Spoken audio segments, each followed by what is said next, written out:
Fun till our daddy takes our T-Bird away. What's up, Doobee? Chocolate Yoddah, my brother. How's it going, my man?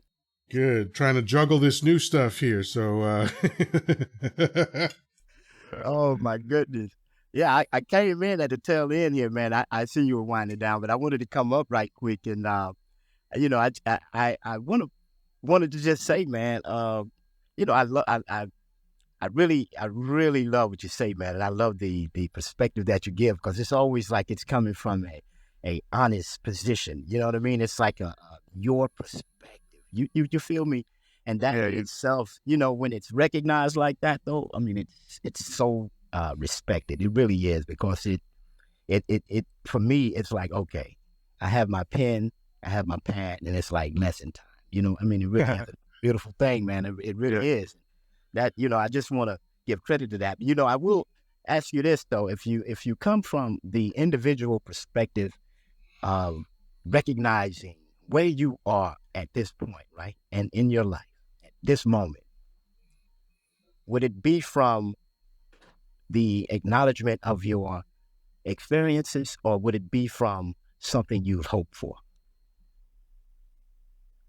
well, I mean, my perspective really is the accumulation of my experience and knowledge.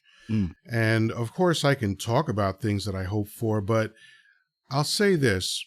Hope is a cheap emotion. Ooh.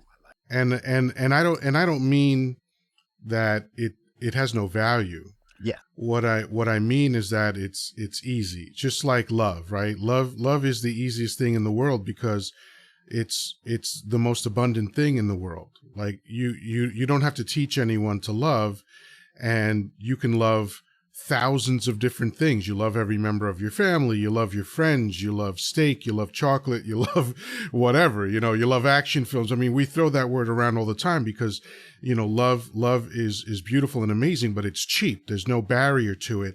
And I feel the same way with hope. Hope is a wonderful emotion, but there's no barrier to entry. So it's a cheap emotion. So I don't really, when I talk about things, it's generally not from hope, but like I mentioned during my talk that it would be great if everybody had compassion, right? And in a way, that's a statement of hope, right? Wouldn't it be great if everybody had compassion? So even though I didn't say I hope we get compassion, it's sort of along those lines, right? I'm saying it would be great if everybody had compassion, which is another way of hoping for it. Yeah, I like that. I agree in essence with that too, because really, I feel when it comes to compassion, I feel that it's a choice. It's all in us. I think it's in each and every one of us, but I feel that based off of those experiences, and a lot of those experiences that we've ignored, that allows us to compress that compassion, right? Keep it down and not allow it to exist. But I feel that it's in all of us. I just feel that it's a choice that we choose not to allow to come to the forefront, such as the inner child itself. We fight that inner child. That in itself allows us to express that compassion, which is tied to that inner child. Because, right. As we spoken the other night, now that child is very compassionate, inadvertently, in essence. You see, so because it's so natural and innocent. So that compassion is in us.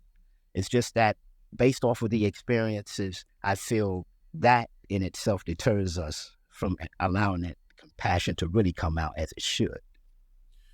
That's an excellent point. And I think I know why that happens. It's, there's this film called The Wall, and it's a rock opera from the band Pink Floyd.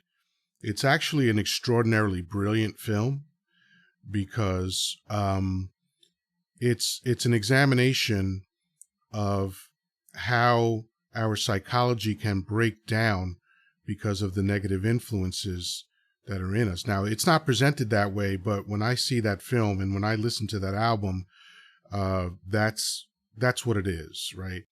And there's a line in one of the songs where he's talking. The song talks about the process of building a wall to protect yourself right? Because I mean, think about it. That's why forts have walls. That's why castles have walls. Walls are meant for protection. When you're in your dwelling, walls are one of the things that stops people from assaulting you. You know, they want to come in, but the walls keep them out. But here's the last line of the song. He said, "Mother, did it have to be so high?" Ooh. Right? And now what does that mean? What is he saying? Yeah. He's saying, yeah, I know I had to build this wall to protect myself, but at the same time that these walls keep other people from getting in, they're keeping me from getting out. Wow. How about that? Wow. Yeah. I like that. Yeah. That's that's so mental in essence. That really is. Yeah. It's that's something really to when you are in a position like that to recognize that though. That's what I'm so connected to when it comes to sharing wisdom and going through the experiences and progressing in this society or this culture. It's all about the recognition of our steps and the experiences that we've gone through. I think that is so important. And the thing of it is, how we receive those lessons or perceive them is up to each individual, right? No experience is the same. Mm-hmm. No experience is the same. And I just feel that if enough awareness is raised about it, it will slowly change. And, George Bush stated something in 1999, Chocolate Yoddah, Y2K. I don't know if you remember that. Yeah. Yeah, everybody thought the world was going to end. Oh my goodness. It was so far over everyone's head. It was so innocent, but the truth was put before us, right? Yeah. But we took the truth the wrong way. And so therefore, because of, that mental ignorance, it allowed things to progress as it did. And so Yeah. now we're in the predicament that we are in, and we were forewarned about this. So, it's crazy. But again, if we could just, with that though, it does have some advantages, because now, again, look at the technology that we use now. Look at us. We're here using this technology, right? It's this Y2K to kill thing. All of this is all about that transformation of things that's going to be over the air now. You know what I mean? That's where we are now, and we have to accept that. Just grow with it.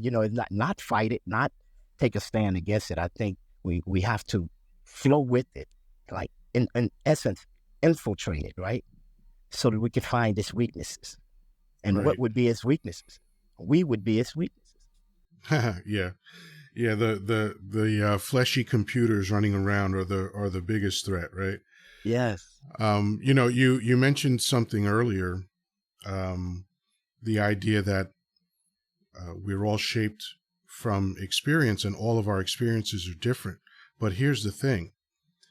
It's not the difference in the experiences that shape us. It's the differences in the meaning that we give to the experience that shape us. I like that. Yeah. That's really what it comes down to, because think about it. All right, let's take a very, very, very simple and benign example. Let's say there's 300 people that gather in a theater to watch a film. All 300 people are having the same experience because there's only one film playing for all 300 people, right? Now, when people leave that theater, what happens? Some of them say, I love that film. Others say, I hated that film. Now, how is that possible, Doobie? They all saw the same film. How come they all didn't reach the same conclusion about it? That's true. Good point. Right? And that's experience. The film is just a representative of an experience. So people have these experiences.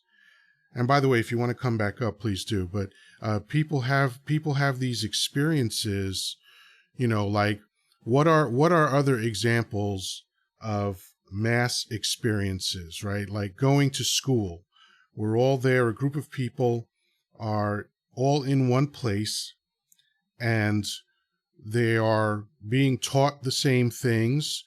If you're in the same homeroom with someone, that means that you're all experiencing the same teacher teaching the same things.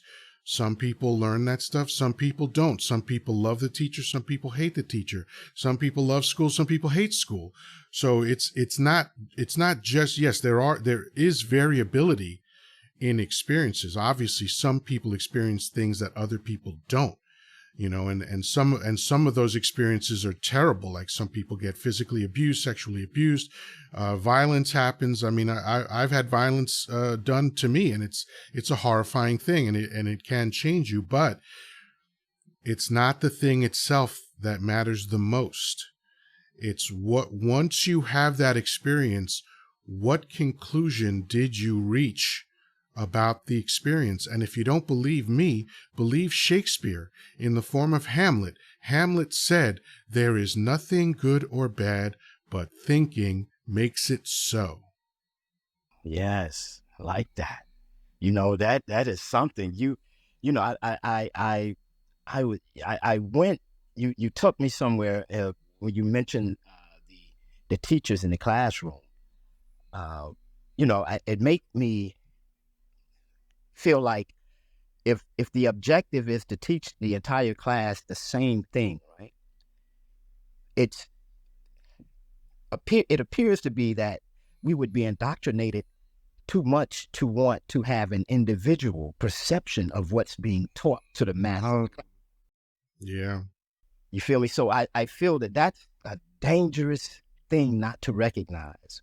And that's, for most of us, we don't recognize that. But that's when it becomes such an issue, when you have your own perception of what the majority of the class is supposed to be taught. Yeah. I think that's the educational system in itself, and that's a really dangerous thing to not have an awareness of. Yeah, I agree 100%. You just reminded me of the brilliant subject that you brought up the other night, which was, why do parents shield their children from sex but not from violence? And spectacular topic. Several of the speakers said amazing things. And I mean, that's your genius, man. You always come up with brilliant topics. And I don't mind what a sneaky bastard you are. Always trying to trick us. But one of the things I remember, I sent you a message while you were talking to someone else, because this woman was talking about the school system and education and all this stuff. And here's the interesting thing to me, that people speak the word school and education as though they mean the same thing, and they don't, right? Like, the message that I sent to you was, I sent my son to school to be schooled, not to be educated. I took it upon myself to educate him. Yes. I'm actually, I read it again. I'm looking right at it. You're right. Yeah. I think I repeated it word for word without even looking at it. But but that's an important distinction. Like I've said many times, there are people that have a lot of schooling, even up to PhD level, but they're not educated. Because school and education are two different things. You can be very schooled. You can do, the standard 13 years of schooling from kindergarten to 12th grade. You can have 4 more years of schooling, and then you could have 8 more years of schooling after that, and even more for your PhD. And you have a lot of schooling, but that doesn't mean that you're educated. That doesn't mean that you have compassion, that you are a kind person. These conclusions that people reach, that like, well, if you have this, then you must be that. Very often those conclusions are wrong. Like, just because you have a PhD at the end of your name, that doesn't mean you're a good person. There was, back in 2000, I think it was Christmas of 2007, Christmas Eve, Christmas Day, something like that. This well-respected professor was unwrapping presents with his wife. and apparently she said something that he didn't like, and he murdered her. What? Yeah. Okay. Now, do we go, well, he was a professor, so he must have been a good person? Or do we say he murdered his wife? Maybe he's a piece of shit. Damn. Ooh, damn. Oh, man. Wow. Because of something he didn't like. Yeah, she was threatening to divorce him, and he flipped out and murdered her. Oh, wow. Yeah. Yeah, I did a my one and only true crime podcast on that a few weeks ago. Yeah, because it's just something I remember when it happened, and I was talking to a woman, and it came up in conversation. I was like, "Am I remembering this right?" And then I looked it up, and I was like, "Yeah, I remember that this happened." But yeah, so it's life all comes down to the experiences you have plus the conclusions that you reach because of those experiences. I mean, and in the most important version of those conclusions are your beliefs, right? Like, what is your belief system? Your belief system was formed as you grew.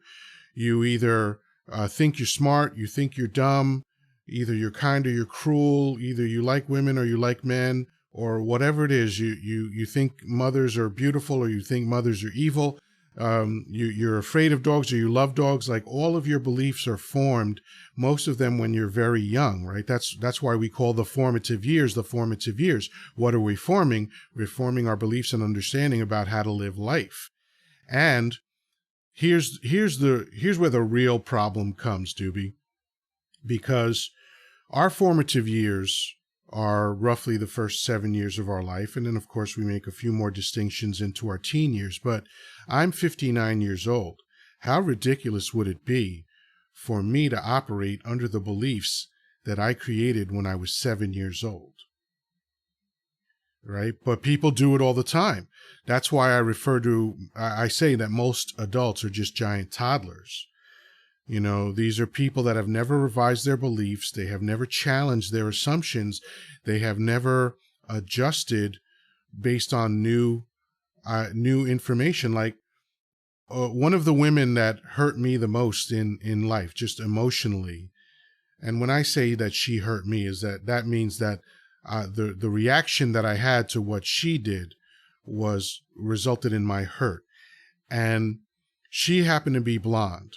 Right now, I dated her in 1992. Well, between 1992 and 1994, we had an on-again, off-again hostage situation that finally was resolved in 1994. Right, and she happened to be blonde. Now, if from 1994 to now, which is 29 years, every time I saw a blonde woman, I got upset and angry, wouldn't that be crazy? Wouldn't that just be ridiculous to be like, well, this blonde hurt me, so all blondes must be evil, right? That's not a conclusion that is reasonable. But don't people do that all the time with other conclusions? They have these experiences and they go, well, this happened to me when I was 10. Oh, a black guy punched me in the face when I was 10, so I hate ends, right? Right? We hear this all the time. It's like, that we have to be willing to revise our understanding, and we have to be humble enough to understand that even if we feel very confident about the things that we believe, we might be wrong. Definitely. That, again, that boils right down to those life lessons, Chocolate Yoddah.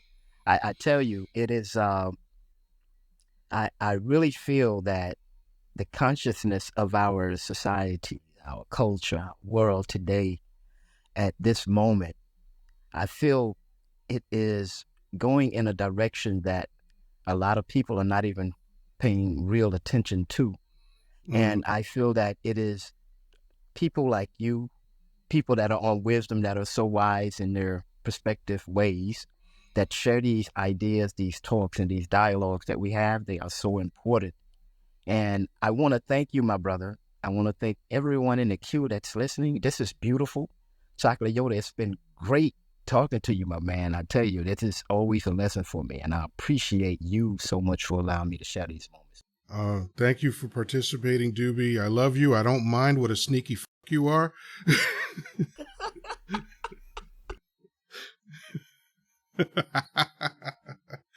That was Doobie, ladies and gentlemen. And for the folks in the queue, let's see.